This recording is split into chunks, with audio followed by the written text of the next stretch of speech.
આજે રક્ષાબંધનનો દિવસ છે અને બધાએ લોકોએ રક્ષા માગી છે અને ભગવાને રક્ષા કરી છે. અને આપણે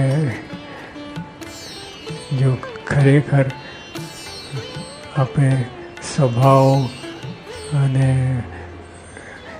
ઈચ્છાઓ વાસનાઓ એનાથી રક્ષા થાય એ મહત્ત્વનું છે.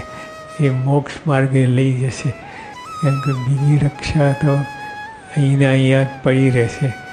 અને પહેલી વાર જોઉં છું હવે આ જૂના જિલ્લા. પછી બાપા છે ને જ્યારે ભણતા ને, સાંભળો, આ હનુમાન ગણપતિનો આ ઉપર અગાસી કહેવાય. તમે ક્યાંય ખુલ્લામાં સુવાનું હતું નહીં. જ્યારે ગરમીમાં સુવાનું થાય ને, અહીંથી બાપા એની ઉપર સુઈ જતા જ્યારે ભણતા ત્યારની વાત કરું છું.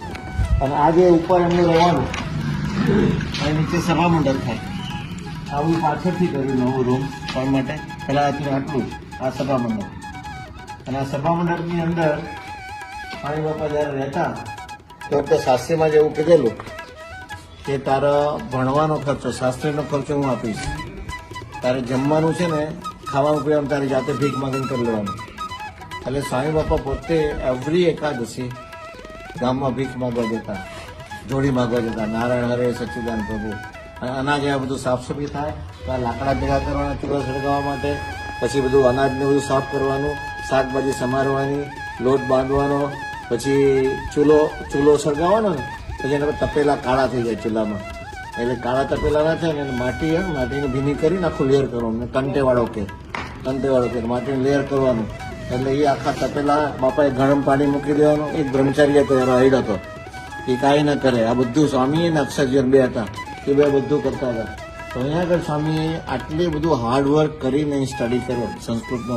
અહીં મહાકાળીનું મંદિર છે, એમાં એક પંડિત હતા, ત્યાં ભણવા જતા સ્વામી.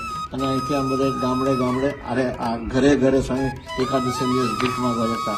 ક્યારેક બારસે જાય, કોઈ ઘણા બધા સત્સંગીના ઘર હોય ને, એટલે એ તો બહેનો તૈયાર હોય, એટલે સ્વામી માટે પછી હાંડો ઢેબરો ને બધું રાખ્યું હોય એ પછી જમાડે. બાકી બીજે બધે કંઈ મેળ ના પડે, બધી જોડી લઈને ભીખ માગવાનું હતું. અને આ સભા મંડપ, આ જ મંદિરની આ જાળીને ઓરિજિનલ, દાદરો પણ ઓરિજિનલ. આપણે ઉપર જઈએ એની જગ્યાએ. ચાલો મારી